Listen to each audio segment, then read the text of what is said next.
Bom, pessoal, hérnia discal. O que é a hérnia discal, né? A hérnia discal, por definição, é um extravasamento do núcleo pulposo por rupturas do anel fibroso. Então, para quem não lembra aí, ou nunca visualizou isso aqui, né? Nós temos o nosso disco intervertebral, e o nosso disco intervertebral, ele fica entre cada corpo vertebral, ele tem o anel fibroso em volta, e no meio ele tem um núcleo pulposo, tá? Quando você tem algum rompimento desse anel fibroso aqui, o núcleo pulposo ele vai extravasar esse anel fibroso. Muitas vezes não tem um rompimento completo do anel fibroso, o que pode desencadear somente uma protusão ou então uma hérnia propriamente dita, tá? Ou pode ter uma condição mais grave, que seria uma extrusão discal, onde grande parte desse núcleo pulposo vai extravasar e vai ser perdido, tá? A consequência disso aqui, do ponto de vista mecânico, é que essa movimentação ou essa nova morfologia desse disco aqui vai gerar uma compressão do nervo. Ao comprimir esse nervo, toda a região anatômica em que esse nervo vai inervar, ela vai poder ser acometida, ou pela sensibilidade, ou por um aumento de dor, ou por uma limitação motora, inclusive, tá?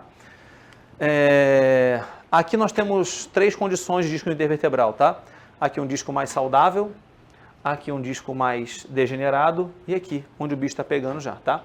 É normal que nós tenhamos ao longo do dia uma desidratação que ela vai ser transitória. Então, ao longo do dia, tá, você vai ter uma perda de hidratação desse disco. Então, se você for fazer uma medida bem precisa da sua estatura no início do dia, que você passou a noite dormindo, bonitinho e tudo mais, e ao final do dia que você ficou o dia inteiro em pé, é normal que a sua estatura total ela seja um pouquinho reduzida, tá? Coisa de milímetros ali, porque você teve uma desidratação de cada esse disco, que é transitória, tá? Com isso, você tem diminuição da capacidade de transmissão de cargas e bem como essa reidratação que eu acabei de falar, ela não vai acontecer de maneira imediata, depende de repouso, tá? Então, se a gente for pensar nisso aqui como um mecanismo de lesão para o disco intervertebral, entendam, se eu preciso de descanso para que aconteça essa reidratação, esse descanso tem que ser numa condição, e agora sim, horizontal. Porque se eu estiver em pé, eu não estou gerando descanso para o meu disco. Se eu estiver sentado, muitas vezes eu não estou gerando descanso para o disco. Então eu preciso dar uma condição de descanso, que vai ser na hora que você está dormindo, tá? E aí, pense naquelas situações onde o seu aluno tem uma magnitude de estresse gigante ao longo de um dia de trabalho, junto com o treino, com a porra toda, e quando chega de noite, que vai dormir, dorme numa condição também desfavorável, tá? Ou dorme mal, ou não consegue descansar. Você acha que essas estruturas aqui vão ser totalmente recuperadas? E aí, veja, estou falando somente do disco, não estou nem falando dos músculos que passam pela coluna. Obviamente que não, tá? Falando lá de casa agora, né? Com o nascimento dos meus 2 filhos lá, uma condição para mim era assim, eu trabalho, não diminui meu ritmo de trabalho, trabalhei normal, só que à noite eu comecei a acordar 6 vezes à noite. E nesse acordar 6 vezes à noite, está carregando um moleque que veio igual um leitão, uma bola, e que não demora 1 hora para dormir. Então você fica em pé, carregando um moleque, e aí dorme, quando você acha que dormiu, você põe no berço, quando você fecha a porta do quarto, ele acorda de novo, você pega de novo e fica aquele negócio ali. Cara, é uma condição onde isso aqui está totalmente suscetível a acontecer alguma merda, tá? Tanto é que eu já tinha uma extrusão discal, uma hérnia discal, e depois, nesse momento aí, entre os 2 moleques lá, apareceu uma protusão discal lá no dia que eu fiquei travadaço. E a protusão, ela aconteceu, a lesão aconteceu num dia que eu estava num treino de jiu-jitsu. Só que o treino... Vocês entendem que o movimento do jiu-jitsu já era o que eu fazia com frequência? Eu já fazia aquele treino com frequência. O cara que me deu um amasso lá, que me botou todo torto lá, ele já fez aquilo 10 vezes comigo. E não foi por causa daquele momento, foi por causa do somatório do que vinha no pacote, aquilo ali foi só a gota d'água. Entendem isso? E aí, galera, eu gosto de dar esse exemplo porque muitas vezes o seu aluno, o que você faz no treino com ele ali, você não mudou nada no treino, e de um dia para o outro ele começa, nossa, mas tá doendo aqui, tá doendo ali, tá doendo... E você vai ter que começar, e talvez a vantagem de trabalhar como personal trainer, essa seja a grande vantagem, que você tem contato com a pessoa todo dia, e na maioria das vezes você sabe muito da vida da pessoa, e você vai conseguir enxergar, tipo assim, pô, aquilo ali é porque o cara mudou de carro, saiu de um Corolla e foi para uma Toro, então o banco pode estar na posição errada, não é o banco que é ruim. Então pode ser isso. Outro exemplo que isso é muito clássico, a galera que trabalha em casa, ou a gente mesmo, vou dar o nosso exemplo aqui, tá? Se você é personal trainer, você trabalha, sei lá, de manhã à noite e à tarde, você é uma folguinha para estudar. Aí você vai estudar. Vai o personal, o exemplo, para estudar. Aí o infeliz vai fazer assim, ó.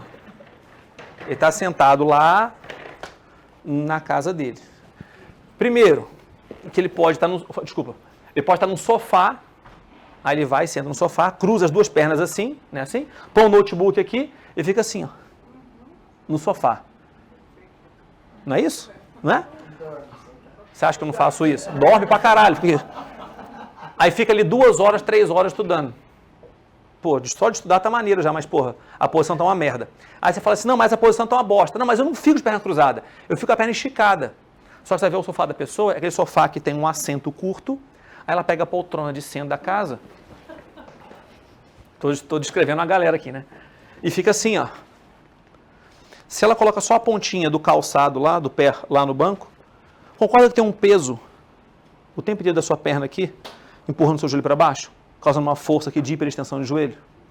Sim ou não? Aí você sai dali, 2h30 da tarde, aí você fala assim, pô, meu primeiro aluno é 4, são 2h30, dá para eu treinar às 2h30, às 3h30. Aí você sai dali com aqueles seus ligamentos ali todos tracionados ali, numa posição ridícula de coluna, sai dali todo empenado, chega na academia e vai treinar membros inferiores, vai treinar agachamento, levantamento terra. Isso porque a gente sabe o que está fazendo e ainda assim faz merda. Você imagina o nosso aluno que não tem noção do que pode ser o erro dele. Tá? Então, por isso que conversar com o nosso aluno vai ser determinante para enxergar as merdas que eles estão fazendo. Aqui, pessoal, são as condições de protusão ou de herniação discal, tá? Aqui eu tenho uma protuberância discal. Aqui, agora eu tenho uma protusão discal, uma extrusão discal. E aqui eu tenho eles chamam de hérnia de disco sequestrada. É quando tem um extravasamento total desse núcleo pulposo, tá? Então, essa condição aqui, normalmente, é quando o núcleo pulposo saiu todo e você tem uma compressão, quase uma diminuição drástica daquele espaço entre vértebras ali, tá? E você tem um esmagamento. Então, essa condição aqui é a condição mais trágica ali, tá bom? Aqui só para vocês verem a figurinha, tá, galera? Uma figurinha de uma protusão discal, tá? Vocês conseguem enxergar ali? Aqui eu tenho uma protusão discal, tá?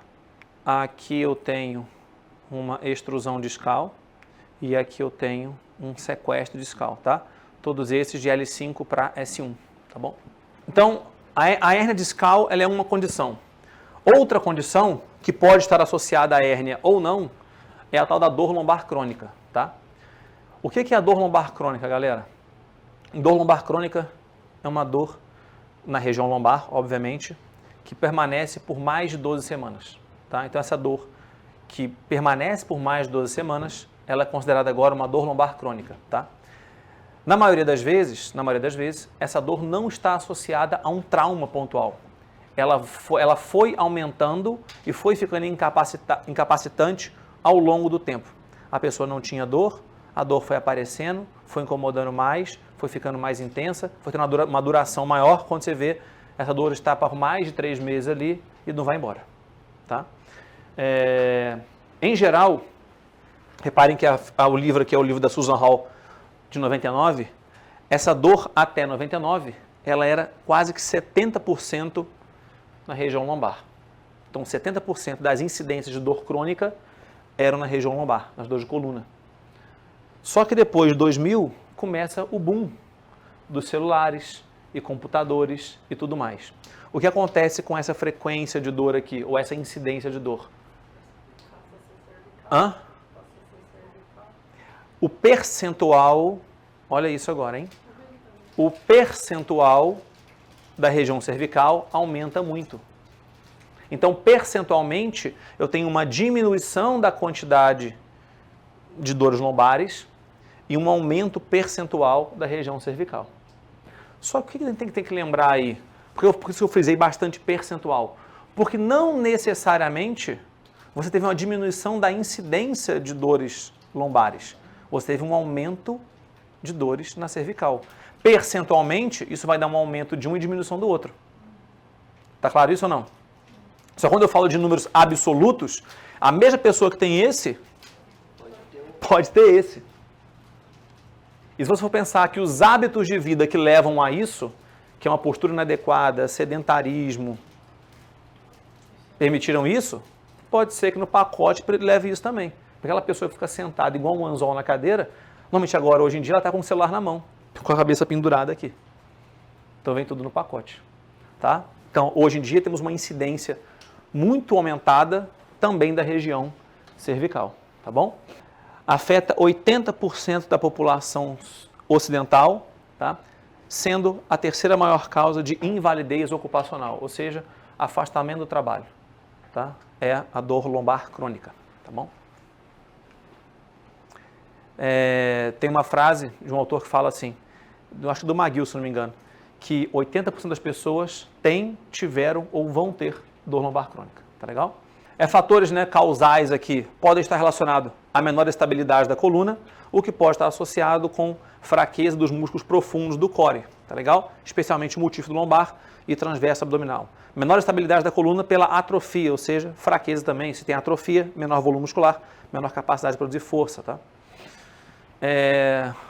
Um controle motor inadequado é uma das principais consequências, uma fadiga antecipada, sustentação, portadores de dor lombar crônica geram, né, somente 60% de torque isométrico comparado a assintomáticos para extensão de coluna. Enfim, tudo que você vai precisar, tudo que está relacionado à coluna, pensando na força ali de paravertebrais e de core como um todo, vai impactar ou pode impactar nessa dor lombar crônica, né? Outro fator, outra consequência disso é uma menor capacidade de flexão da coluna, tá? O que acontece quando você está em condição de dor? Você começa a fazer muitos movimentos acessórios e deixa de fazer aqueles movimentos que seriam mais convencionais. Ou você começa a limitar muito os movimentos, tá? Se pegar uma pessoa que está com quadro de dor lombar, e nós fizemos... O meu doutorado seria isso, seria dor lombar crônica, só que depois eu saí desse doutorado e quem acabou fazendo esse trabalho foi a Juliana Penoni, lá do nosso laboratório. Os voluntários que chegam para treinar com a gente com dor lombar crônica, quando a pessoa passa pela porta, você fala assim, pô, esse é um bom voluntário. Está bem empenado. A pessoa chega andando, parece, sabe, todo torto, está gerando várias compensações para conseguir se locomover. Então, não somente o movimento de flexão de coluna lombar é que é modificado. Diversos movimentos são modificados e a pessoa tenta se locomover de algum jeito, tá bom? Por isso que ela é tão incapacitante essa dor, tá bom? O que deve ser lembrado? Que eu tenho uma estabilização localizada ou chamada estabilização mais profunda por músculos mais profundos, onde eu dependo de trabalho de transverso, multífido, oblíquos e quadrado lombar. E depende também de uma estabilização mais superficial, de músculos mais superficiais, onde eu vou ter um controle secundário da estabilização. E aí pensando, logicamente, dos músculos mais externos, né?